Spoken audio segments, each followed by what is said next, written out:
আপু বাথরুম থেকে বের হয়ে আসলো। তানিশা আপু বললো, কি রে কি হয়েছে? আমি বললাম তোমার বান্ধবী বাথরুম থেকে। এটা বলতে আদিবা আমার মুখ চেপে ধরে।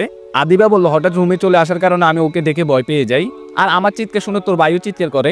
তানিশা আপু বললো, ও এই ব্যাপার। আরো আমি ভাবছিলাম আলফি তোকে ভয় লাগাইছে। আমি বললাম, আপু আমি আমার রুমে যাই, পরে আসবো। তানিশা আপু বললো, ঠিক আছে। আমি আমার রুমে গিয়ে চিন্তা করতেছি এটা কি হলো। আমি যে আদিবার শরীরে অনেক কিছু দেখে ফেলছি, আমার এখন লজ্জা করতেছে। আমি আদিবা আপুর সামনে কি করে যাব? আর যেতেও পারবো না। একটু পরে বাথরুমে গিয়ে গোসল করে বের হলাম। আমার পরনে শুধু একটা 3 কোয়ার্টার। এমন সময় আদিবা আপু আমার রুমে আসলো। আদিবা আপু আমার রুমে ঢুকে বললো, কোনো মেয়ের রুমে ঢুকার আগে পারমিশন নেওয়া দরকার। কথাটুকু বলে আমার দিকে তাকে চিৎকার দিল। আমিও তাকে দেখে চিৎকার করলাম। তারপর আমি তাড়াতাড়ি কাপড় পরে নি, দৌড়ে আপুর রুমে দিয়ে গেলাম। আমি বললাম, এই তোর বান্ধবী কোথায় রে? তানিশা আপু বললো, মনে হয় ছাদে গেছে। তারপর আমি সোজা ছাদে গেলাম। কিছুক্ষণ পরে ছাদে গিয়ে দেখি আদিবা আপু দাঁড়িয়ে আছে। আমি বললাম, এই যে ম্যাডাম, আপনি আমার রুমে পারমিশন ছাড়া কি জন্য ঢুকে বললেন? আপনার কি ম্যানারলেস নাই? আদিবা আপু বললো, তুমি তো মনে হয় বইলে ঢুকছো। আমি বললাম, আমারে তো আপু যেতে বললো। আদিবা আপু বললো, শুন, আমি জানি এটা একটা অ্যাক্সিডেন্ট, এটা নিয়ে তো মাথা কামানোর কোনো প্রয়োজন নাই। আমি বললাম, ঠিক আছে, কিন্তু কাউকে কিছু বলবা না, এমনকি আফুকেও না। আদিবা আপু বললো, এই কথা তো আমার বলার কথা, কিন্তু তুমি বলে দিছো। আমি বললাম, তুমি তো আমার পুরো শরীর দেখে নিছো, তো এই কথাটা আমার বলা উচিত, এই জন্যই আমি বললাম।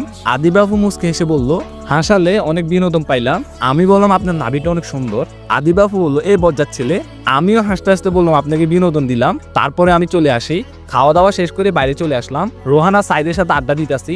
রোহান কাঁদো কাঁদো গলায় বললো, মামা মেয়ের তো বিয়ে ঠিক করে ফেললো, আমি ওকে ছাড়া বাঁচবো না। সাইদ বললো, আরে শালা, মরতে হবে না তোকে, আগে ছেলের বাসা কোথায় খোঁজ খবর নে। আমি বললাম, রোহান দেখ, জীবনে ফালতু মানুষে ভালো বলতে দেয়, এটার জীবন্ত প্রমাণ হলো আমাদের বন্ধু সাইদ। সাইদ বললো, ওই তোরা আমাকে ফালতু বললি কেন? রোহান বললো, এই তোরা এখন চুপ কর, আমি না হয় এখান থেকে চলে যাব। আমি বললাম, যা না, তোকে কে ধরে রাখছে? রোহান এবার আগে চোটে চলে গেল। সাইদ বললো, রোহান তো চলে গেছে, এখন কি করবি? আমিও বাসায় চলে যাই। আমি বললাম, আরে বেটা দাঁড়া, রোহানের মামার বাসা চিনস? সাইদ বললো, হ্যাঁ, কিন্তু রোহানের মামার অনেক দাপটালা লোক, তাই কিছু করা যাবে না। আমি বললাম, আরে বেটা, আমরা তো আটকাবো ছেলে পক্ষওয়ালাকে। তারপরে আমরা দুজন মিলে রোহানের মামার বাড়ির সামনে ইচ্ছা করে বাইক অ্যাক্সিডেন্ট করি।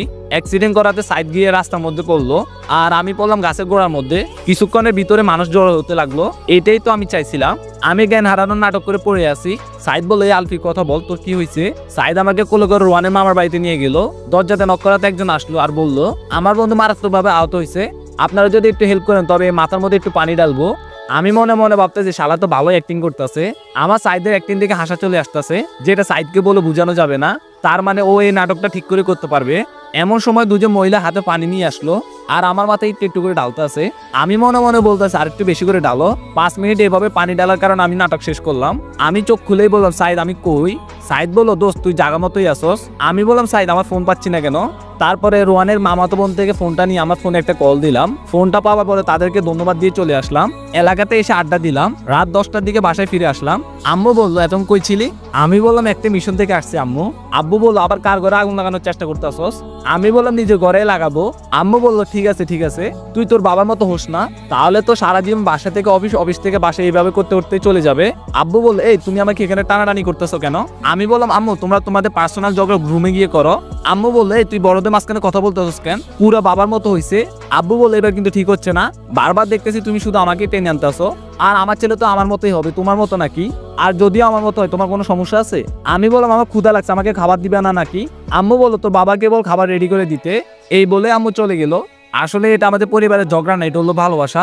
এমন সময় তানিশা আর আদিবা এলো। তানিশা আপু খাবার রেডি করতেছে, আর আদিবা আমাদের ঝগড়া থেকে হাসতেছে। খাওয়া দাওয়া শেষ করে রুমে চলে গেলাম। এমন সময় তানিশা আপু আমার রুমে এলো। তানিশা আপু বললো, এই নে তোর টাকা, আর শোন, এই টাকা দিয়ে একটা ভালো দেখে একটা ফোন কিনবি। আমি বললাম, ফোন তো ঠিক আছে, ফোন দিয়ে কি করবো? তানিশা আপু বললো, আমার বান্ধবী একটা ফোন কিনছে, ওই ফোনটা আমার অনেক পছন্দ হয়েছে, আমি চাই ওরকম একটা ফোন কিন। আমি বললাম, এটা কোনো কথা হলো? এমন সময় মোবাইলের কথা বলাতে আমার মনে পড়লো রোহানের গার্লফ্রেন্ডের কথা।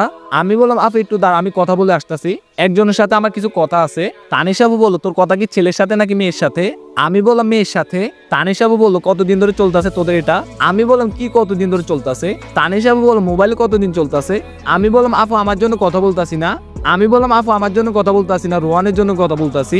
ওর গার্লফ্রেন্ডের নাকি বিয়ে হয়ে যাইতেছে, তাই আজকে ওর নাম্বারটা কালেক্ট করলাম, বিয়ে আটকানোর চেষ্টা করতেছি এই আর কি। তানিশা আপু বললো, তাহলে তুই কথা বল, আমি আসতেছি। আর শোন, আগামীকালকে মোবাইল কিনবি তুই। আমি বললাম, ঠিক আছে। তারপরে ছাদে গিয়ে তাকে কল দিলাম। এমন সময় আদিবা ছাদে এলো।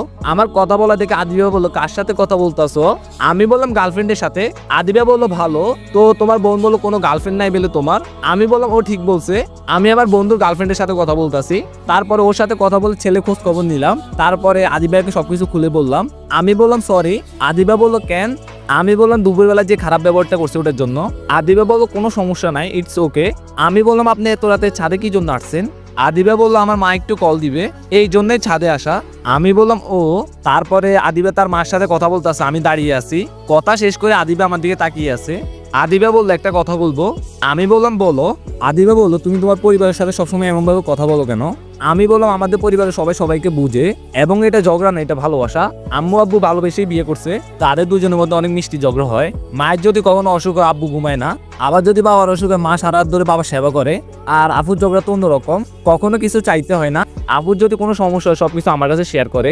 আমাদের মাঝে কোনো সরি বা কোনো থ্যাংক ইউ নেই। আমাদের পরিবারের সবাই সবার সাথে ফ্রি, যার সাথে ঝগড়া লাগে তাকে বেশি দোষারোপ করা হয়। গতকালকে সকালবেলা আপুর সাথে ঝগড়া হয়েছে, আজকে আমাকে ডেকে টাকা দিতেছে আর বলতেছে যে মোবাইল কিনতে। আমার মতে এটাই হলো আসল ভালোবাসা। ঝগড়া লাগবে আবার রাগ করে থাকার মতো কিছু নেই। একদিন যদি বাসার কারোর সাথে না কথা বলে থাকি তবে সবাই টেনশন করে আমি কষ্ট পাইছি কিনা। আমি বললাম আচ্ছা তোমার বাবা মার সাথে কি ঝগড়া হয় না? আদিবা বললো না, বাবা সবসময় ব্যবসা নিয়ে ব্যস্ত থাকে, আমি সারাদিন মায়ের সাথে থাকি।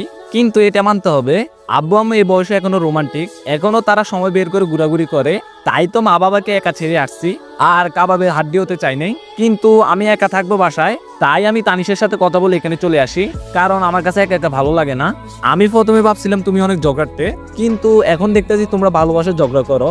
আমি বললাম আচ্ছা এখন গিয়ে ঘুমিয়ে পড়ুন। আদিবা বললো হ্যাঁ। তারপরে রুমে গিয়ে ঘুমিয়ে পড়লাম। সকালবেলা আবারও ঘুম ভাঙলো আফুর ফানি মেলাতে। আমি বললাম এই ডাইনি তুই আমার জীবন শেষ করে দিতেছ কেন? তোর জ্বালায় কি একটু ঘুমাতে পারবো না? তানিশা আপু বললো এই কুত্তা তুই কি সকালবেলা টাইম মতো ঘুম থেকে উঠতে পারস না? তানিশা আপু বললো এই তুই কি একটা দিন সময় মতো ঘুম থেকে উঠতে পারস না? আমি বললাম তাই বলে কি তুই আমার গায়ে পানি দিবি?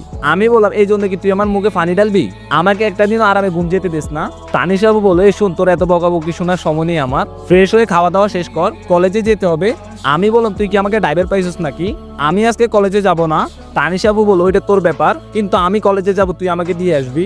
আর কোনো কথা নেই, এটা লাস্ট কথা। আমি বললাম ঠিক আছে যা তুই, আমি আসতেছি। ফ্রেশ হয়ে নাস্তা করে বাইক নিয়ে বাইরে দাঁড়িয়ে আছি। এমন সময় আদিবা আর আফু আসলো। আদিবাকে আজকে পরীর মতো লাগতেছে। তানিশা আপু বললো কি দেখতেছো সেইভাবে? আমি বললাম কিছু না, উঠ, এতক্ষণ আমাকে ঠেলতেছে এখন তুই লেট করছস। তারপরে আফু আর আদিবা দুজনে উঠলো। তানিশা আপু বলল আজকে কি তুই সত্যি কলেজে যাবি না? আমি বললাম না। আমি বললাম আমি কলেজে গেলে রোহানের অনেক বড় ক্ষতি হয়ে যেতে পারে। তানিশা আপু বললো কি ক্ষতি হতে পারে? গাইস বাকি পার্টগুলো ইউটিউবে আছে, টিকটকের বায়োতে ইউটিউব চ্যানেল লিঙ্ক দেওয়া আছে। তো আজকের জন্য বিদায় নিতেছে, আল্লাহ হাফেজ সবাইকে।